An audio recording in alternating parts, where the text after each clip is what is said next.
Continuando as nossas aulas sobre o reino animal, hoje nós vamos falar sobre o filo artrópode.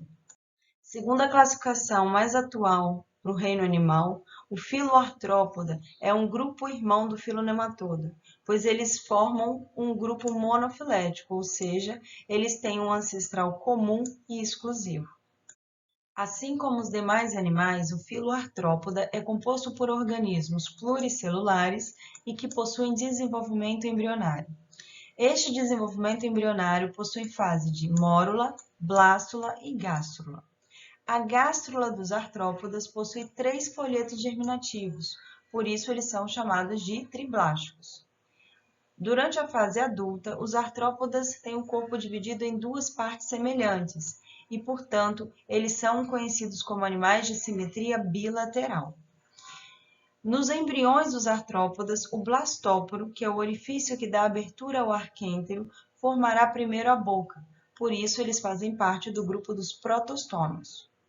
Assim como os nematodas, os artrópodas possuem um exoesqueleto e, portanto, precisam fazer mudas para o seu crescimento. Como são animais triblásticos, os artrópodas possuem a mesoderme, que seria o terceiro folheto germinativo.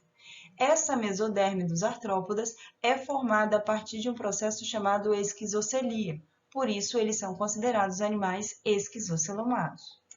Todas essas características que eu citei não são novidade para vocês, uma vez que essas características são compartilhadas com outros grupos e, portanto, eu já expliquei em aula. No entanto, agora nós temos características novas que seriam exclusividades do filo artrópode, que seriam um exoesqueleto quitinoso e a metameria. A metameria nada mais é do que a organização do corpo em segmentos iguais ou semelhantes, que se repetem ao longo do comprimento do eixo antero-posterior. Isso significa que os artrópodas têm o seu corpo formado por vários segmentos muito semelhantes, tanto externamente quanto internamente. Isso é bem visível quando nós olhamos a fase jovem de muitos artrópodas, que seria a fase larval. Nós observamos que o corpo ele é dividido em vários segmentos muito parecidos entre si. E durante a fase adulta, esses segmentos podem se fundir, mas mantendo o processo de metameria. Apesar do exoesqueleto poder estar presente em outros filos dentro do reino animal, o exoesqueleto quitinoso é uma exclusividade dos artrópodas. Esse exoesqueleto é feito de um polissacarídeo chamado quitina e vai ter como principal função a proteção destes animais, uma vez que forma uma carapaça, geralmente rígida, que os protegerá de predadores.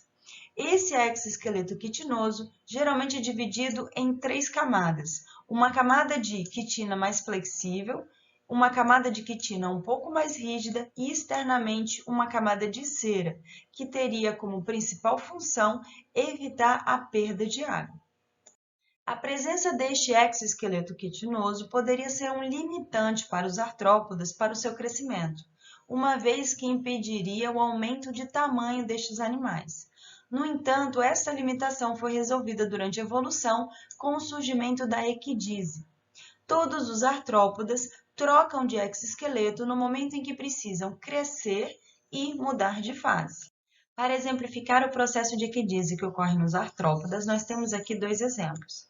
Na imagem da direita, nós temos uma aranha caranguejeira fazendo o seu processo de equidise, onde o exoesqueleto antigo, também conhecido como exúvia, é deixado para trás e a aranha sai portando um novo exoesqueleto.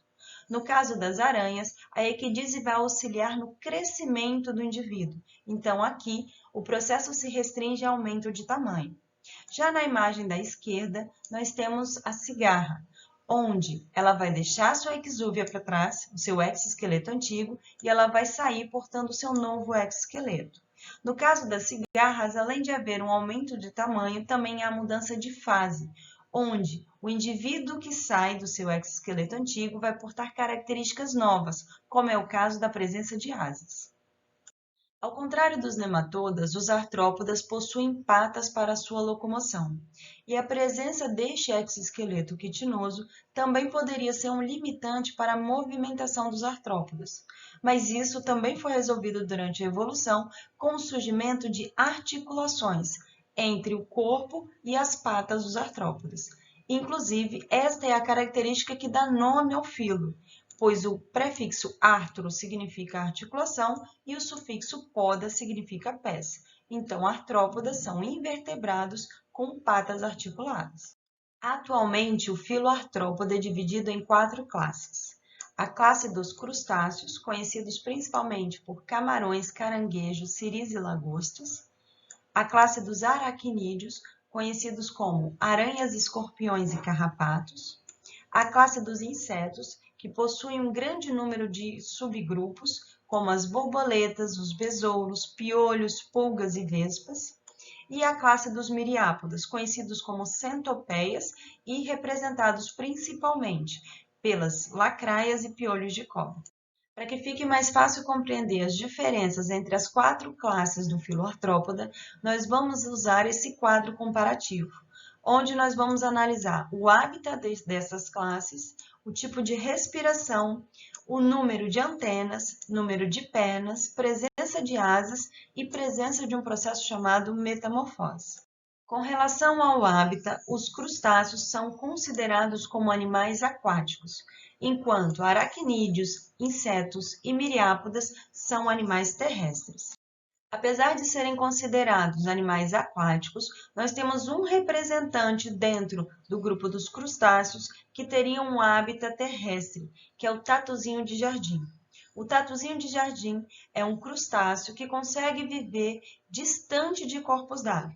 No entanto, estes animais ainda precisam de ambientes extremamente úmidos, uma vez que ainda dependem da água para sua respiração. Dentro da classe dos insetos, nós também temos uma exceção com relação ao hábitat, que são aqueles insetos em que a fase adulta é terrestre, mas sua fase jovem é aquática.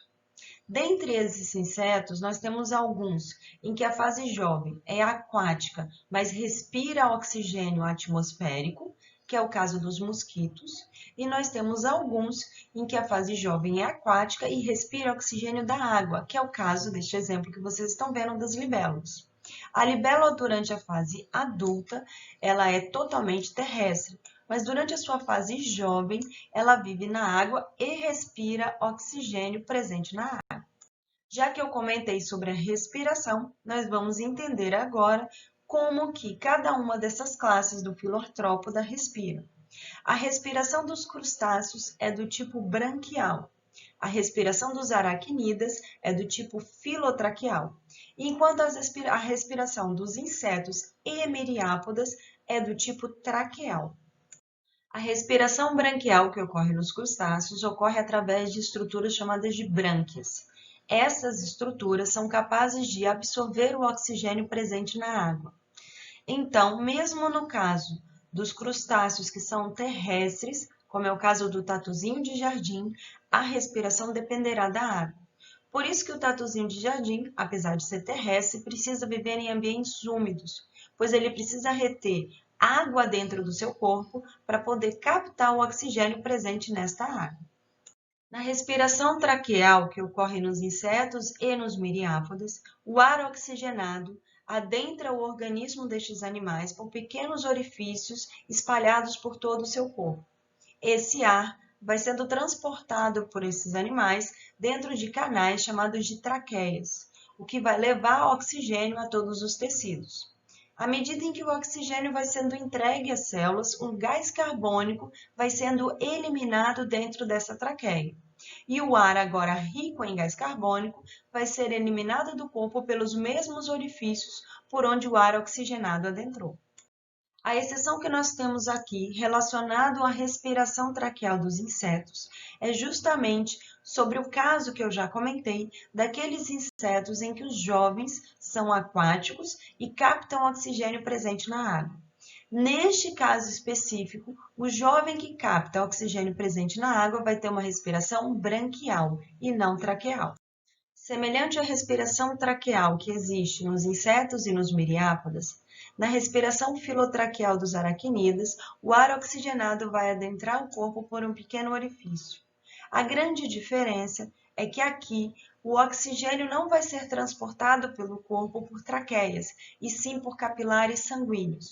Então, existem vasos sanguíneos que entram em contato com essa região por onde o ar entrou, e esse oxigênio passa para a corrente sanguínea e é transportado por todo o corpo destes aracnídeos. As antenas são estruturas sensoriais que auxiliam os artrópodes a perceber o ambiente onde estão.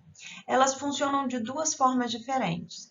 Elas podem funcionar como uma estrutura de tato, onde, tateando o ambiente, os artrópodes conseguem perceber onde estão, como podem funcionar de forma semelhante ao nosso olfato, capturando partículas químicas presentes no meio. Com relação ao número de antenas, nos crustáceos nós sempre teremos 2 pares, ou seja, todos os crustáceos possuem 4 antenas. Os aracnídeos não possuem antenas. Nem aranhas, nem escorpiões e nem carrapatos terão a presença de antenas. Eles conseguem perceber o ambiente principalmente por pelos e cerdas presentes no seu corpo. Já os insetos e os miriápodas sempre apresentarão 2 antenas, ou seja, um par. O número de pernas também vai variar dentre as classes dos artrópodes. Dentro dos crustáceos, nós temos um grupo chamado de decápoda, que possuem 5 pares de pernas, que são os caranguejos e os siris. Eles sempre terão 10 pernas, por isso o nome decápoda. No entanto, existem alguns crustáceos que podem possuir mais pernas, como é o caso dos camarões. Então, em crustáceos, sempre terão 5 pares de pernas ou mais. Os aracnídeos, eles têm como padrão possuírem 8 pernas. Então, escorpiões, aranhas e carrapatos sempre terão 4 pares de pernas. Os insetos, também chamados de hexápoda, têm 6 pernas, ou seja, 3 pares. Já os miriápodas, que são comumente chamados de centopeia, são animais que possuem um número de pernas muito grande, que pode variar de 15 pares a 375 pares de pernas. Antes de eu passar para a característica asa, eu quero fazer uma observação sobre o número de pernas dos aracnídeos. Todos os aracnídeos possuem 8 pernas, ou seja, 4 pares. Mas ao observar um aracnídeo, você pode ter a falsa impressão de que ele possui 10 pernas. Este quinto par, na verdade, não são pernas, e sim apêndices bucais. São estruturas relacionadas ao aparelho bucal chamadas de pedipalpos. Então, nós vamos ver aqui nessas duas imagens, né, o que seriam as pernas e o que seria o pedipalpo. Nessa aranha da esquerda, nós temos aqui um par de pernas, outro par de pernas, outro par e outro par. Então, nós temos 4 pares de pernas. Essas estruturas presentes na parte anterior das aranhas são pedipalpos, apêndices que fazem parte do aparelho bucal. Apesar de serem semelhantes às pernas, não são pernas. Nos escorpiões, acontece do mesmo jeito. Nós temos aqui um par de pernas, o segundo par, o terceiro par, e aqui pode estar difícil de ver por causa da cor, mas temos um quarto par de pernas. As pinças do escorpião são, na verdade, pedipalpos, estruturas relacionadas ao aparelho bucal, e não pernas. As asas, que são as estruturas de voo, estão presentes apenas nos insetos. Crustáceos, aracnídeos e miriápodas não possuem asas. Essas asas, então, são uma exclusividade da classe insecta, sendo que dentro da classe dos insetos nós temos alguns representantes que não possuem asas, alguns representantes que possuem apenas um par de asa e nós temos alguns que possuem 2 pares de asa. Aqui nós temos alguns exemplos para demonstrar essa variação dentro dos insetos. Aqui nós temos uma vespa, que seria um inseto que possui 2 pares de asa. Nós temos aqui a asa anterior e aqui atrás a asa posterior. Apesar delas estarem juntas, são 2 asas distintas. Ok? A mesma coisa aqui nas libélulas. Nós temos também 4 asas. Nós temos o par de asas anterior e o par de asas posterior. Já nas imagens da esquerda, nós temos os representantes que possuem apenas um par de asas, que são chamados dípteras, moscas e mosquitos. Nós temos, então, somente duas asas, um par de asas. Tanto as moscas quanto os mosquitos não possuem o segundo par de asas. E, por fim, nós temos aqui os insetos que não possuem asa alguma, que é o caso das pulgas e o caso dos piolhos. Sobre a metamorfose. Metamorfose é um processo em que o indivíduo muda de forma ao passar da fase jovem para a fase adulta. Nós observamos que dentro dos artrópodas existe a necessidade de mudar de exoesqueleto quando este artrópoda precisa crescer. Alguns artrópodas têm a capacidade de, além de aumentar de tamanho, também mudar de forma. Essa mudança de forma é chamada de metamorfose e ela está presente novamente aqui somente nos insetos, sendo que alguns insetos não possuem metamorfose, alguns insetos têm uma metamorfose parcial e alguns insetos podem ter a metamorfose completa. Agora eu vou explicar a vocês essa diferenciação que existe dentro dos insetos sobre a metamorfose. Aqueles insetos que têm metamorfose completa são chamados de holometábulos. Os holometábulos são os insetos em que a fase jovem é totalmente diferente da fase adulta. E essa diferença ela não é só física, mas também com relação ao hábitat e à alimentação. Então, nós temos aqui o exemplo da borboleta, que é um inseto holometábulo, onde a fase jovem é muito diferente da fase adulta. Não só na sua forma física, mas também na sua forma de se alimentar. Lagartas comem folhas, adultos de borboleta se alimentam de néctar das flores. Os insetos que têm uma metamorfose parcial são chamados de hemimetábulos. Nestes insetos, ocorre uma mudança de forma do jovem para o adulto. No entanto, essa mudança é mais sutil, de forma que, apesar de eles serem diferentes, ainda existem muitas semelhanças entre os jovens e os adultos. Além disso, geralmente os hemimetábulos, jovens e adultos, têm uma alimentação semelhante. Nós vamos ver aqui como exemplo as baratas. Nesta imagem, nós conseguimos ver as várias fases de vida de uma barata. No início, essa aqui é a chamada ooteca. Não é, na verdade, ovo de barata. Dentro da ooteca, vocês já devem ter visto, parece um grãozinho de feijão. Dentro dessa estrutura existem vários ovos de barata. Desta ooteca de barata sairão, então, baratas jovens. Essas baratas vão passando por vários estágios, em que só aumento de tamanho. E depois, essa barata entra na fase adulta. Jovens e adultos são parecidos, mas têm pequenas diferenças. Ao contrário do que nós vimos lá nas borboletas, eles são diferentes, porém são semelhantes. Basicamente, a diferença entre o jovem da barata e o adulto é que o adulto possui asa e o jovem não. Neste caso, os jovens da barata são chamados de ninfas. Já os insetos, em que a metamorfose é totalmente ausente, são chamados de ametábulos, e é o caso da traça de livro. A traça de livro, após a sua fase de ovo, ele vai passar por vários estágios de jovem e vai se transformar em adulto. Mas a única diferença que existe entre os jovens e o adulto é o tamanho. Não há aparecimento de características que diferenciam um do outro, a não ser o próprio tamanho. Por isso, nós dizemos que a traça de livro é um exemplo de inseto ametábulo. Não possui mudança de forma, não possui metamorfose. Nós vamos conversar um pouco agora sobre a importância dos artrópodas para os seres humanos, começando pelos crustáceos. Muitos crustáceos são comumente utilizados na alimentação humana, como vocês podem ver nas imagens, o exemplo do caranguejo e do camarão. Com relação aos aracnídeos dos grupos das aranhas e dos escorpiões, nós temos uma relação com eles principalmente de acidentes com injeção de veneno. No Brasil, nós não temos muitos problemas com relação a aracnídeos venenosos, pois os nossos aracnídeos têm venenos pouco potentes. Os aracnídeos mais venenosos são típicos da Austrália e da África.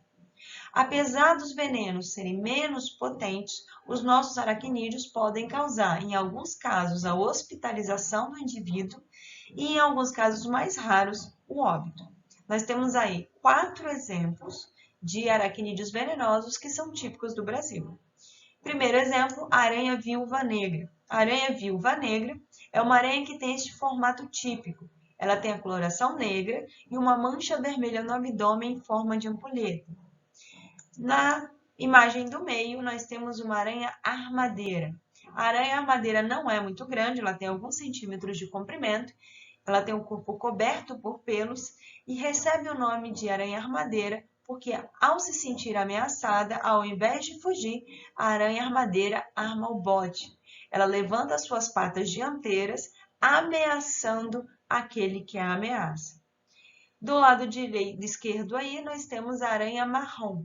A aranha marrom é uma aranha venenosa que nós temos no Brasil, inclusive no Espírito Santo, em que ela tem um tamanho semelhante à aranha armadeira, mas o seu corpo não possui essa grande quantidade de pelos. A maior parte de acidentes com a aranha marrom são acidentes de picadas nos dedos dos pés, porque essas aranhas, durante a noite, elas procuram ambientes úmidos e aquecidos, e muitas vezes se escondem dentro de sapatos. Então, se você estiver na zona rural ou uma zona florestal, sempre olhe dentro do sapato antes de calçá-lo. Com relação aos escorpiões, no Brasil nós temos basicamente 2 espécies, que é o Titus cirrulatus e o Titus baiense, e essas 2 espécies são conhecidas como escorpião amarelo. O veneno do escorpião amarelo é um veneno que pode causar alguns problemas, mas raramente vai levar um indivíduo à morte. A injeção de veneno que ocorre por parte dos escorpiões e das aranhas vai ser feita por estruturas diferentes no corpo. No caso dos escorpiões, a injeção de veneno se dá através de uma estrutura que fica no final do abdômen, chamado de aguilhão. Já nas aranhas, a injeção de veneno se dá por um par de presas localizados junto ao aparelho bucal e esse par de presas se chamam quelíceras. Com relação aos aracnídeos do grupo dos carrapatos, nós temos alguns problemas com a transmissão de doenças e reações alérgicas. O grupo dos carrapatos, eles são representados por indivíduos de tamanho maior e, portanto, visíveis a olho nu, e alguns indivíduos que são microscópicos. Esses indivíduos que são microscópicos são geralmente chamados de ácaros. Então, ácaros e carrapatos fazem parte do mesmo grupo. Muitos carrapatos podem transmitir vírus e bactérias que causam doenças nos seres humanos, como é o caso da febre maculosa e a doença de Lyme. Já os ácaros podem causar reações alérgicas no ser humano. Muitas pessoas que têm alergia à poeira, na verdade, têm alergia aos ácaros presentes na poeira. Com relação à nossa associação com os insetos, nós temos uma grande variedade de formas de nos associarmos a ele, começando na alimentação. Os insetos do grupo das abelhas fabricam uma substância que nós conhecemos como mel. O mel é fabricado dentro da colmeia para servir de alimento para as próprias abelhas, mas nós humanos cultivamos as abelhas para retirar o mel para a nossa própria alimentação. Uma outra associação que nós temos com os insetos é uma associação com os insetos polinizadores. Muitos insetos fazem a polinização das plantas, ou seja, transferem o grão de pólen de uma flor para outra. Ao transferir o grão de pólen de uma flor para outra, estes insetos permitem a reprodução das plantas. Muitas plantas só conseguem se reproduzir com o auxílio destes insetos polinizadores. Nós temos aí 3 exemplos de insetos polinizadores, que é o caso das abelhas, as borboletas e um grupo de vespas, microvespas, que poliniza o figo. Uma curiosidade sobre a polinização do figo. Muita gente não sabe, mas o figo tem flores internas. As flores do figo, na verdade, ficam dentro dessa estrutura que nós comumente chamamos de fruta. Então, para fazer a polinização do figo, estes insetos precisam adentrar o figo.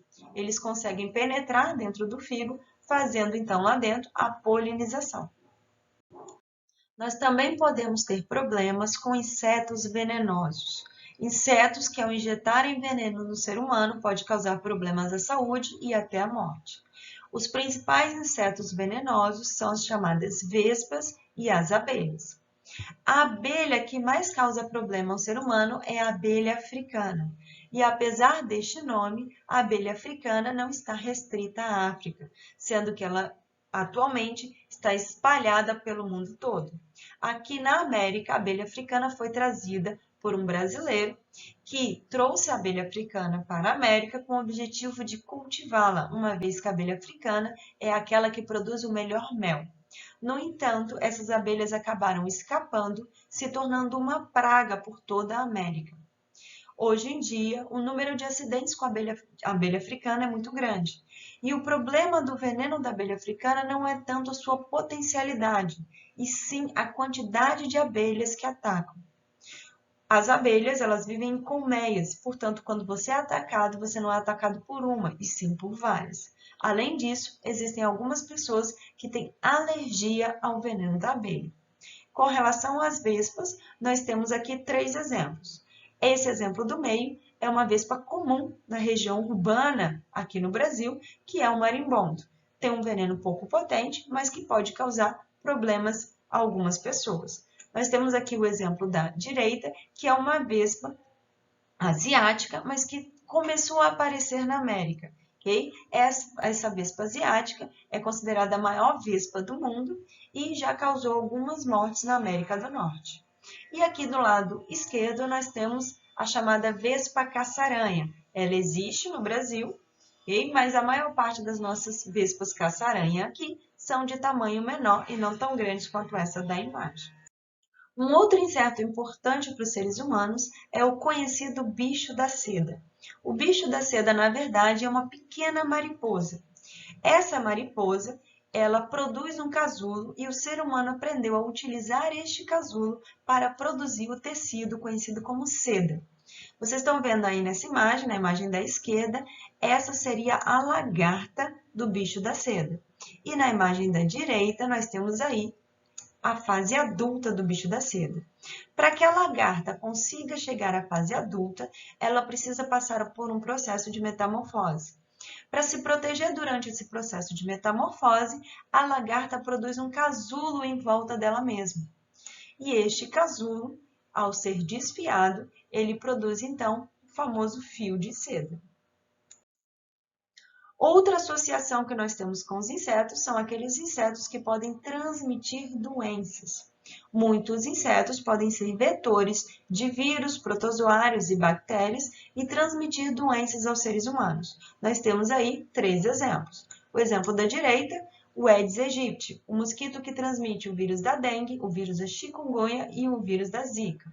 Nós temos na imagem da esquerda um percevejo conhecido como barbeiro, responsável por transmitir o protozoário que causa a doença de Chagas. E nós temos a imagem aí do meio, a pulga, que pode transmitir bactérias, como é o caso da bactéria que causa a peste bubônica, ou como ficou conhecida, a peste negra. Muitos insetos estão tão intimamente relacionados aos seres humanos que eles se proliferam nos locais onde o ser humano vive e, portanto, eles acabam se tornando pragas domésticas. Exemplos comuns de pragas domésticas são as baratas, as moscas e os cupins. Um outro exemplo que nós temos de praga doméstica é o caso das traças. E aí eu quero que vocês entendam o que realmente é uma traça. A traça de livro é este inseto que vocês estão vendo aí na imagem da esquerda. Essa estrutura que vocês encontram na casa de vocês, pendurada na parede, conhecido popularmente como traça, na verdade é a lagarta de uma micromariposa. Essa lagarta recebeu o nome de traça porque ela também tem o hábito de se alimentar da matéria orgânica presente no papel e no tecido, portanto, causando problemas semelhantes à traça do livro. No entanto, a traça pertence a um grupo de insetos e essa lagarta de mariposa pertence a um outro grupo. Na verdade, vocês estão observando aí na imagem, nós temos aqui um pedacinho da lagarta e toda essa estrutura né, que vocês veem pendurada na parede, na verdade não é a lagarta, e sim o seu casulo. Alguns insetos também podem ser considerados como pragas agrícolas, quando eles causam injúrias às plantações. Nós temos aí no lado direito o exemplo do gafanhoto, que ao se alimentar das folhas podem dizimar plantações, principalmente porque os gafanhotos eles andam em grandes enxames, as chamadas nuvens de gafanhoto. Nós temos aqui no meio a broca do café, que é um pequeno besouro cuja fase larval se alimenta do grão do café, o que vai causar várias galerias, buraquinhos no café, diminuindo seu valor. Do lado esquerdo, nós temos aqui o pulgão e a conchonilha, que são duas pragas muito comuns de plantas cítricas, como é o caso do limão e da laranja. Apesar de alguns insetos serem considerados como pragas agrícolas, existem insetos que nos auxiliam a controlar essas pragas. Nós temos aí na imagem o exemplo de duas vespas, na verdade microvespas, que conseguem controlar a população da chamada broca do café. Essas vespas se alimentam da lagarta do besouro, que causam injúrias aos cafezais. Esses insetos, então, são utilizados no chamado controle biológico. Para finalizar, a nossa principal associação com os miriápodes são com os miriápodes venenosos. Como eu disse no início da aula, os miriápodes são representados principalmente pelas lacraias e os piolhos de cobra. Os piolhos de cobra são animais detritívoros que se alimentam de detritos presentes no meio e, portanto, não causam nenhum problema ao ser humano. As lacraias, por outro lado, são animais predadores carnívoros e que conseguem pegar as suas presas utilizando veneno. Portanto, podem existir casos em que lacraias injetam venenos em seres humanos. A maior parte das pessoas conhecem as pequenas lacraias que aparecem no ambiente doméstico. No entanto, nós temos algumas espécies de lacraia que podem chegar a tamanhos maiores. Porém, essas espécies maiores são típicas de regiões florestais. As pequenas espécies que ocorrem na região urbana têm veneno pouco potente, portanto, podem causar dor e até alguns problemas à saúde, mas raramente vão causar problemas maiores, sendo que não há registros de morte devido à injeção de veneno da lacraia. Bom, essa foi a nossa aula sobre o filoartrópoda e, como sempre, qualquer dúvida eu estou à inteira disposição para responder os questionamentos de vocês. Até a próxima aula.